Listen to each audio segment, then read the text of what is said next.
Chapter 3. Chapter 3.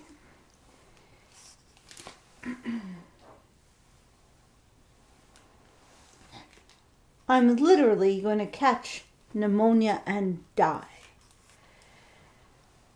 I roll my eyes at the phone even though Nick isn't here to see. It's just me rolling my eyes at a non-sentient object. Nick has been texting me for the past hour about how she's at home and I need to let her in, even while I was in the middle of class. I guess because Nick has spent so little time thinking of anyone else, it didn't occur to her that I can't open the door for her while I'm in school. She didn't even remember what time school ends, even though she was attending the same school just 2 years ago. Issue! Exclamation, exclamation, exclamation. Her texts are getting more and more frequent and more annoying. They're making my blood pressure rise. I can hardly do anything for her from the bus, and her texting repeatedly isn't going to change the fact that there's a downpour, or that I still have 15 minutes on my route before I reach home. I tuck my phone into the front pocket of my bag, cross my arms over my chest, and glare at the rain-drenched window. If I don't get my anger down to at least a simmer, I'm sure I'll say something to Nick that I'll regret later. I probably shouldn't start her first trip home in months on the wrong foot. Nick tries to give me a smile when she sees me coming through the pouring rain. I can tell her heart's not in it. But whatever, I guess I can't really blame her. The rain is cold. Hey, I slide past her and slip the house key into the front door. I twist it just once before it clicks open. Slipping inside, I leave the door open for Nick to come in. She does with a slight shudder, taking in the house as if she's seeing it for the first time. You've had the walls repainted, she says. I look at the walls when she says this. That feels like so long ago. It's a memory that's already blended together with others, I guess. It looks nice. Nick lifts a finger to touch the wall like somehow it will feel different too. We both slip off our shoes, and as Nick walks from room to room, taking in all that's changed since the last time she was here, I take her in. Because it's not just the house that's changed. Nick has too. Her hair is much shorter than it used to be. Her thick black locks that used to proudly grow out have been cut up to her shoulders and even have brown highlights. She's put on weight too. Before, Nick was all skin and bones, and I'm pretty sure the only thing she consumed regularly was buckets of coffee. Now she and I could fit in the same clothes. Amu won't be happy about that at all. When did we get this fancy coffee machine? Nick exclaims from the kitchen. I sigh, slipping inside to see Nick admiring the coffee machine I convinced Amu and Abu to get by insisting that I needed it if I was going to ace my leaving cert. I'm pretty sure Amu and Abu would buy me an army of unicorns if I told them it would help me ace my leaving cert. Like 2 months ago, I tell Nick. Wow, Ammu and Abu have really been spoiling you, huh? They're Babu. I roll my eyes. Babu is a nickname that Bengalis give to their youngest child in the family. It literally translates to baby. But I used to throw a fit whenever anybody called me that, so it never really stuck. Only Nick uses it to tease me. Like Ammu and Abu, I haven't been doting on her, their perfect favorite child, for our entire lives. Why are you here? Nick halts, her excited examination of the coffee machine, and eyes me with some disdain. I'm not allowed to come back to my own house without having to explain myself? Her voice is huffy. You haven't been back here in more than a year, I say. You barely even call. Doesn't change anything, Nick says. I just wanted to see you guys. See Ammu and Abu? She trails off for a minute before adding, well, I have something to tell them as well. You couldn't tell them that you were coming? I ask. It's a surprise, like I said. They'll be happy to see me unexpectedly. Nick smiles as she says this, and everything clicks into place. Nick doesn't just have a surprise for Ammu and Abu. She has a bad surprise that will make them mad. But if they're delighted to suddenly see Nick back home, will they let their anger get in the way? That must be what Nick is banking on. Their happiness overriding their anger. The news must be pretty bad for her to fly all the way here to tell them. Well, they probably won't be back for a few hours still, just so you know. That's okay, I can catch up with you, right? How's school? Got a boyfriend? I sigh. I have to go study. Seriously, I haven't seen you in a year. I wanted to say, and whose fault is that? She's the older sister. She's supposed to come visit. She's supposed to spend Christmas and New Year's with us. She's supposed to call and to text and to let us know what's going on with her life. But she never has. It's not like we were ever close anyway, but ever since Nick left, it's like an emptiness has opened up in our house. The lack of her presence has always pressed on us. Your surprise visit isn't going to stop my teachers from giving me tests. It's Friday, Nick insists, like she didn't used to spend her Fridays locked up in her room studying for leaving cert.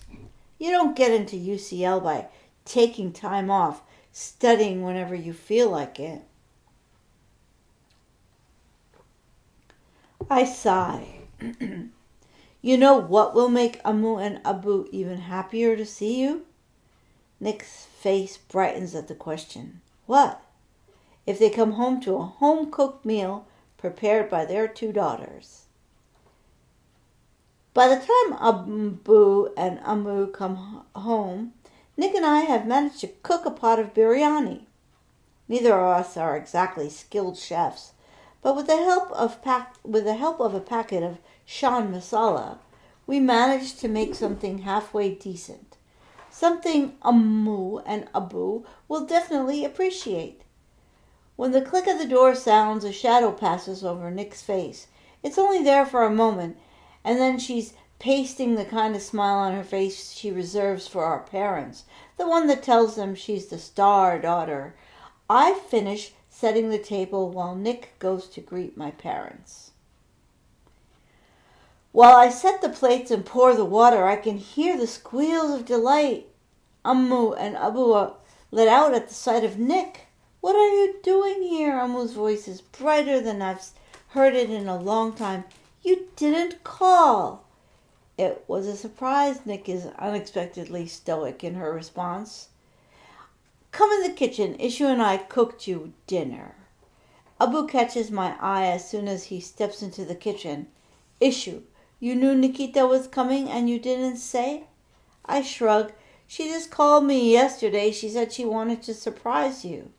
For a moment, I'm afraid they're going to reprimand me for keeping the secret. Instead, Abu and Ammu both break out into smiles, which grow wider when they spot the table laid out and the bowl of biryani in the middle. You made this, Amma? Ammu breathes in the aroma as she sits down, eyes wide. Abu takes a seat opposite her, already piling biryani onto his plate. Ishu helped. Nick gives my shoulder a little nudge, like I'm supposed to be grateful that she's given me some credit, even though I didn't help her. We made it together. In fact, it was my idea to make it in the first place, so if anything, she helped me. But whatever. It's so good, Abu says between mouthfuls. Even Ammu seems to be enjoying it. I have a feeling they would say it was amazing even if it tasted like shit, just because their favorite daughter, Queen Nikita, made it. When I sit down to eat, though, I have to admit that it isn't bad. It's not quite as good as Ammu's biryani, but she's had years of practice, and Nick and I have had none. We'll kind of outdone ourselves. I'm bubbling over with pride and good biryani when Nick drops the bombshell. Abu, she says, I didn't just come home to see you. I have some news. Oh, Ammu leans forward. No doubt she expects something good. Nick has won an award. She has an internship. She's somehow graduating early. Something worthy of a star daughter. Nick takes a deep breath and says, I'm taking a year out of uni. I've met someone. Suddenly, it's like someone has sucked all the air out of the room. Chapter 4, 12:18. What do you mean you've met someone? Abu asks, at the same time as Ammu shrieks, a year away from uni? Everybody's forgotten about the biryani now. It sits untouched in front of them. Well, I haven't forgotten about the biryani, but I can hardly dig in while we're having a family crisis. Nick isn't looking at either of our parents. Her eyes trained on the plate, like that'll somehow dig her out of this hole. Of all the bad news I could have imagined Nick sharing, I would never imagined this. It'll just be for a little while, Nick says. We've been seeing each other for a while, and well, we want to get married. And I can't really study and manage wedding planning at the same time. And, are you pregnant? Ammu interrupts. Is that what this is about? No, Nick finally looks up, and I can see unshed tears in her eyes. Confessing all of this must really be taking a toll on her. Seeing her like this sends a little pang through my heart.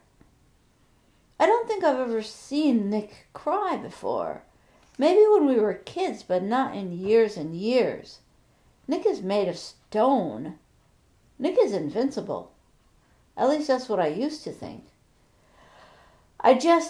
Nick mumbles slowly, isn't that something you want from me, to get married, to start a family? Isn't that what you did, Ammu? Ammu shakes her head, even though that is what she did.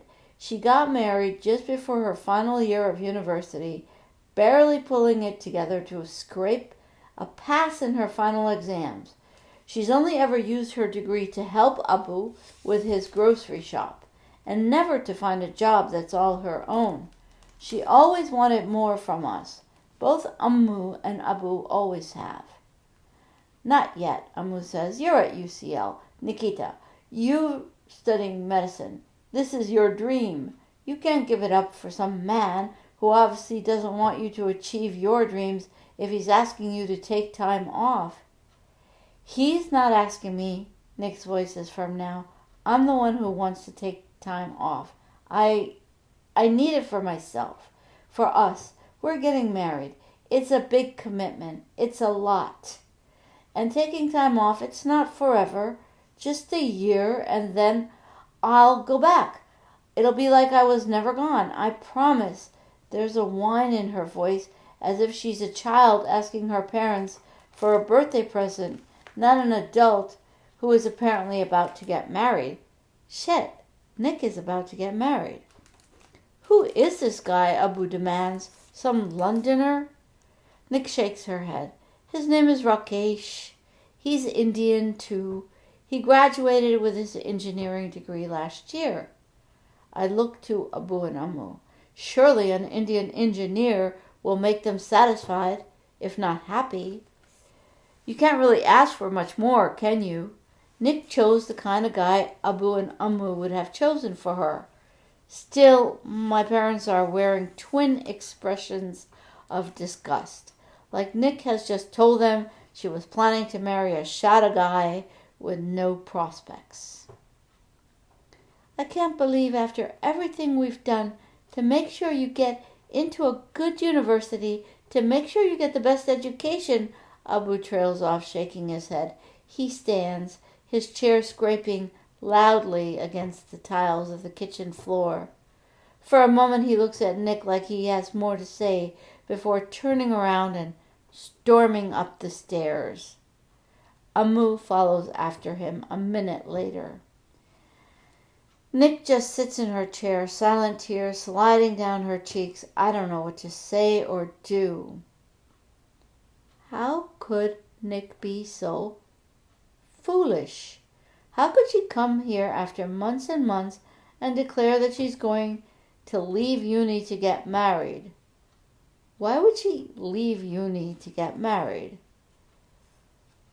They'll come around, I offer, placing my hand on Nick's shoulder in what I hope is a soothing gesture. She shrugs me off like my touch burns. They won't, she says.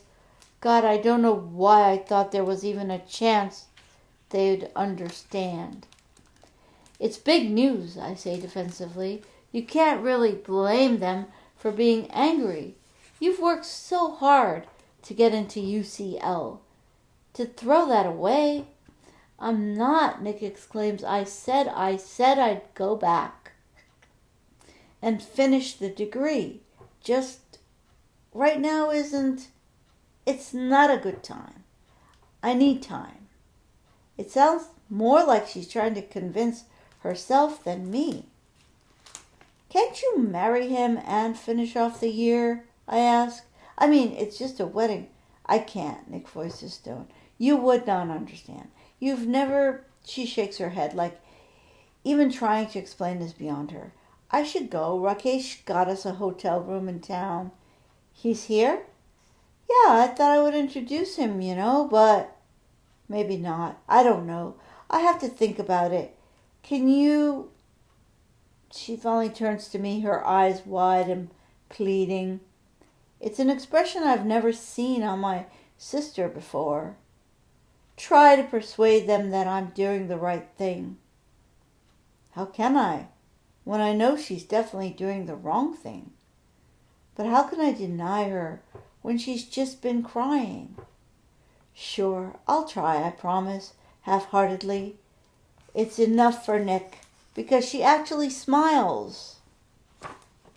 Thanks, Ishu. I keep my door slightly ajar that evening, listening to the sound of Ammu and Abu discussing events that unfolded earlier today.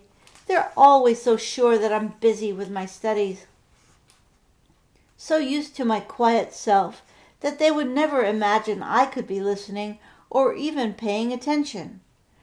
We have to find some way to get her back to university, Ammu says, like it's her decision and not Nick's.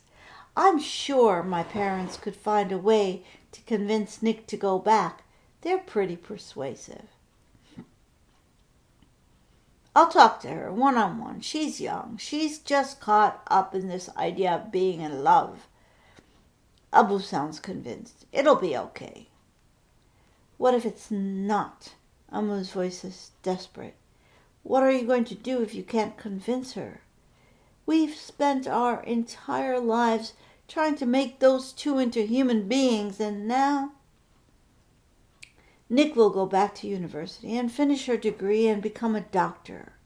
Abu's voice carries a tone of finality that makes me wonder who he's trying to convince.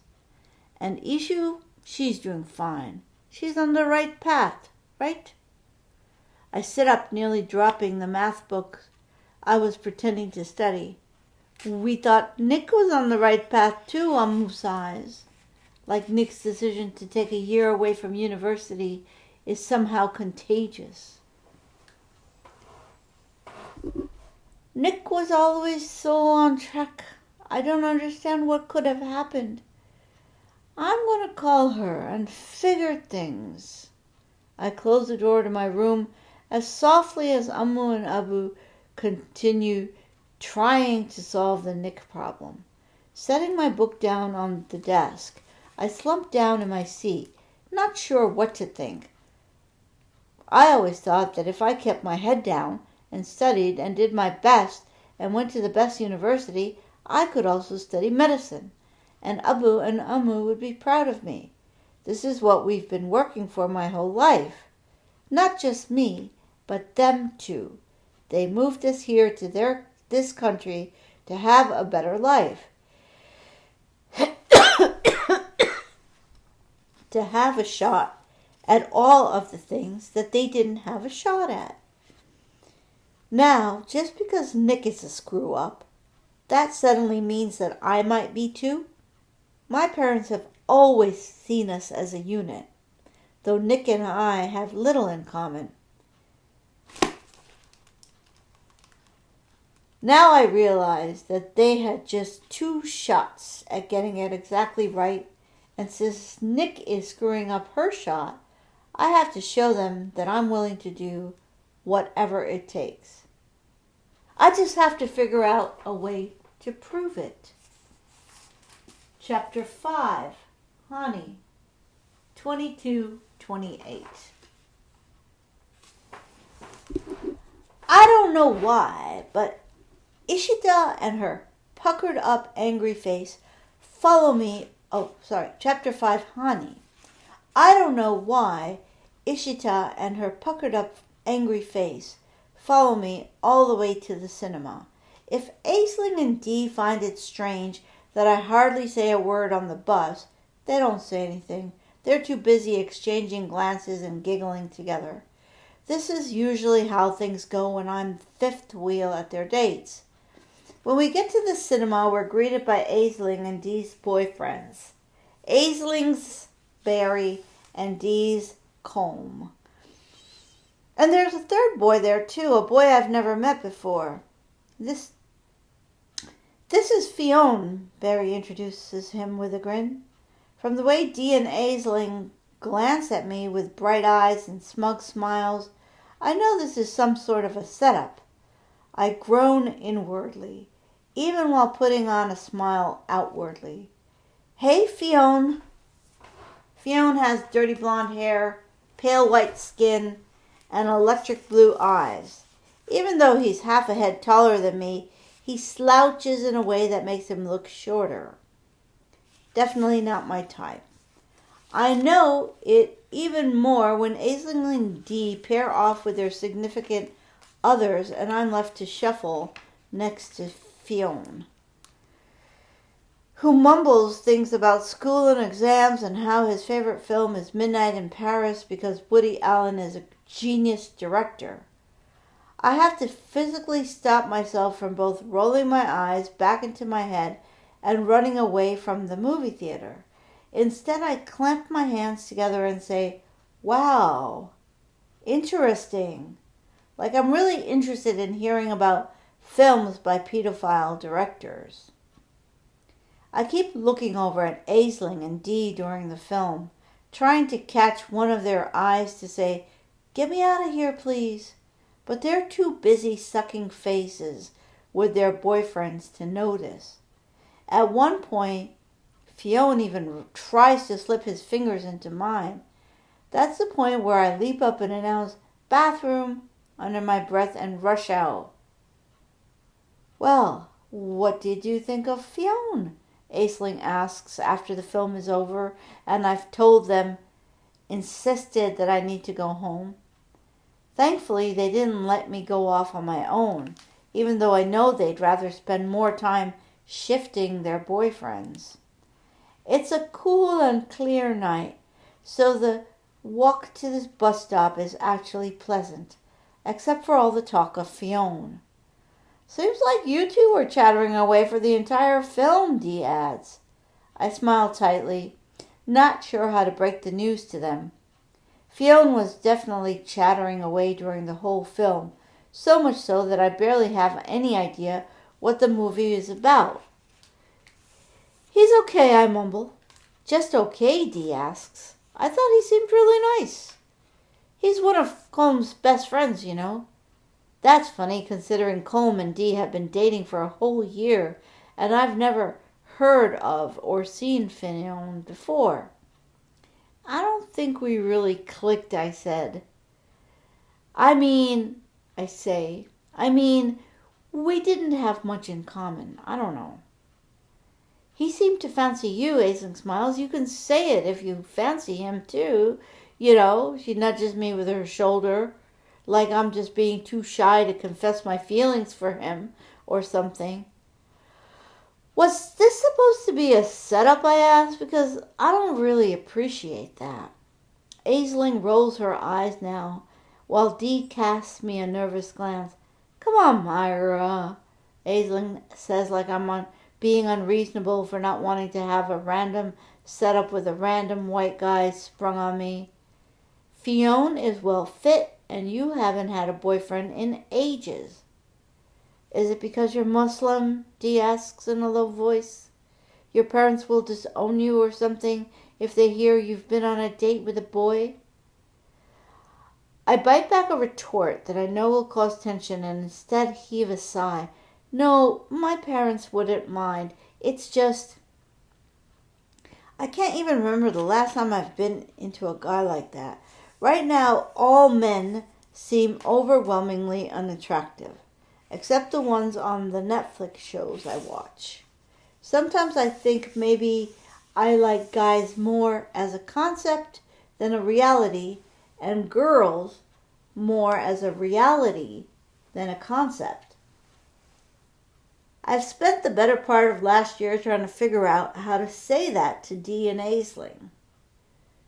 "You should give Fionn a proper shot," Aisling says. "You're just too resistant. He fancies you and you haven't even tried with him. At least try shifting him before you make up your mind." The idea of having to shift Fionn to make up my mind about him sets my stomach roiling. If not Fionn, though, I bet there'll be other guys. I wouldn't be surprised if Aisling and Dee have an entire roster of guys they plan to set me up with. They've been talking about it for a while now, and since I've been less than enthusiastic about the idea, now they've just gone ahead and done it without my permission. I doubt there's an end to this. "The thing is," I say slowly, "I'm not really into guys right now. I mean..." "You're a lesbian?" Aisling says, looking at Dee with delight. I said so, didn't I? I have to pinch myself to keep from saying something I'll regret.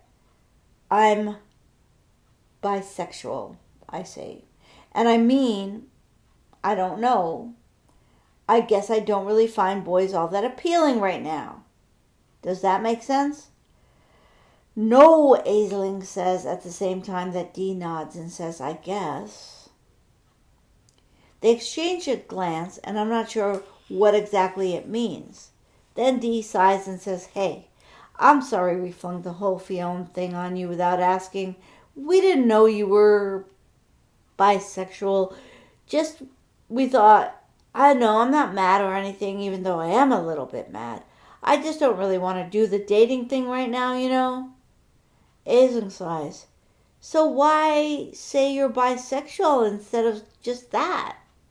Because I am bisexual, I say, and I also don't want to date right now. Have you ever even kissed a girl? Aisling asks. No, I mumble. Unfortunately, I have kissed way too many boys, most of them unpleasant experiences. Then how can you say you're bisexual? Aisling asks. I rub the sides of my arms, even though it's not cold, before answering. That doesn't mean I can't know. Liking someone isn't about kissing. I mean, you don't only like Barry because he's a good kisser, do you?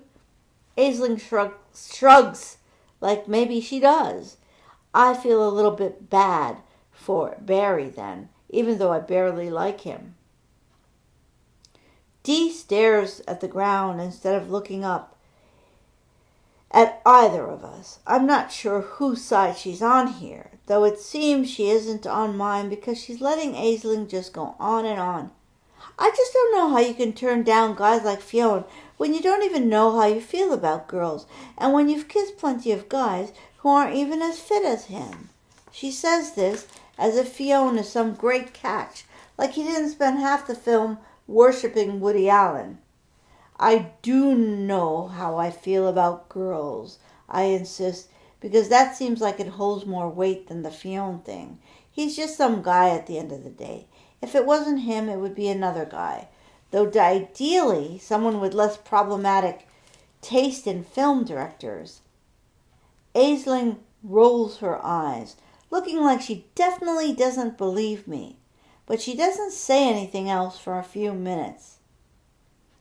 Dee's the kind of person who likes to keep the peace, so she lets us peter out into silence as we walk. Pretty soon, we're at the bus stop. According to the real-time information, the bus is only 5 minutes away. Look, I say as we come to a stop. Normally, I would let this go, but this feels too big. Other than my parents, I haven't told anyone I'm bisexual until now. Aisling can't just pretend that I'm not because I haven't kissed any girls. I would appreciate if you guys could just give me some space about this. I'm still trying to figure stuff out and how to tell people and what exactly I feel and how can you know and still be figuring stuff out? Aisling folds her arms together and raises an eyebrow, like everyone who has some knowledge has figured all things out. Because? Aisling, I think you're being a little insensitive, Dee finally speaks, interrupting me. Aisling takes a step back, turning her raised eyebrow to Dee. If she expected Dee to take anyone's side, it was probably hers. But Myra, you have to admit, Aisling is kind of right, even if she hasn't said it in the best way. It sounds like you're confused and you don't even know what or who you want. You can't really take out your frustrations about that on us. I'm not. I know, Dee's voice is soothing like she's speaking to a child, and I get it, but you probably shouldn't go about telling people you're bisexual when you don't have any experience. Hell, even I've kissed a girl and I know I'm not gay. It's just a little demeaning if... Actually, I have kissed girls. A girl, I mean. For a moment, I don't even know who spoke those words. I only realized it was me from the stunned expressions on Dee and Aisling's faces. The words came out of my mouth, and Dee and Aisling definitely heard them. I just don't know where they came from. I actually am seeing someone. This time I say it slower, choosing my words, not letting my heart, or rather my anger, speak for me. It's just new, so we're not really telling people. Aisling's expression changes from shock to anger. And who is this girl you're dating? I search around in my head for names. If it's someone they don't know, someone they can't search on Instagram, they'll know I'm lying, and I'll be back to square one. Before I can think too much about it, my mouth forms the words, "My girlfriend is Ishita Day." You're home early for a Friday, Emma says when I slip inside the house later that evening. I thought you were going to a movie with your friends.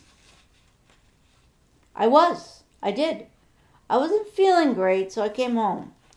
I mumble, taking my shoes off and hanging up my coat. I'm about to go up to my room when Emma reaches out a hand to stop me. She takes me in with a frown on her lips. Are you okay, honey?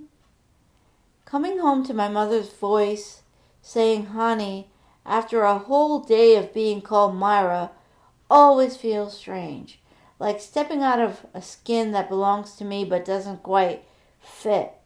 Hani is the name that Amma and Abba have been calling me for as long as I remember.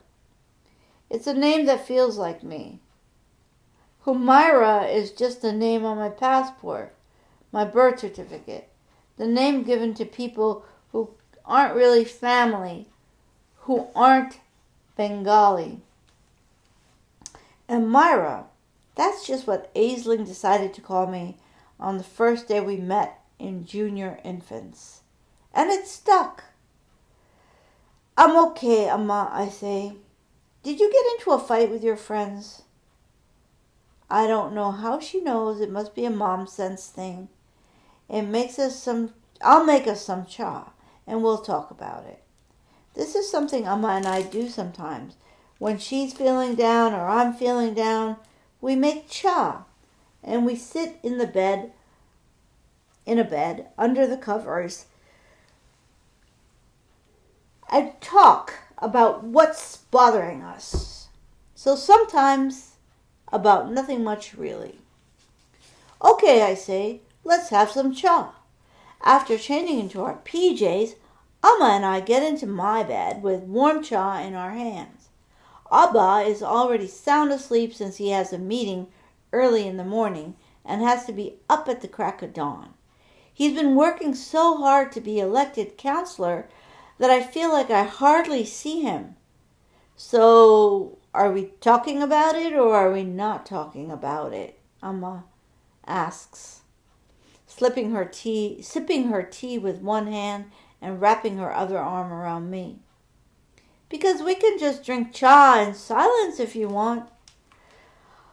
I heave a sigh. I trust Amma with my life, even though I tell Aisling and Dee that they're my best friends. It's really Amma who's my best friend. She gave up her job when she was pregnant with me, and she never went back to it. She says she has no regrets. Instead of working, she spends her time leading the PTA, which she says she does mostly because she wants to keep me close. But if I tell Amma that I've lied to my friends about dating Ishita, she'll probably say I should tell them the truth. Fix things with honesty and integrity. Rubbish that I definitely don't want to hear or do. I take a slow sip of my tea before clearing my throat. I went to the movies with Aisling and Dee, but they were trying to set me up with some guy their boyfriends know. Amma takes a strand of my hair in her finger and tucks it behind my ear gently. And that made you upset? A little, I guess. I tried to explain to them that I don't really want to date boys right now, and that brought up the whole bisexual thing. And they were weird about it. Maybe they just need more time, Amma offers. It can take time for people to process things.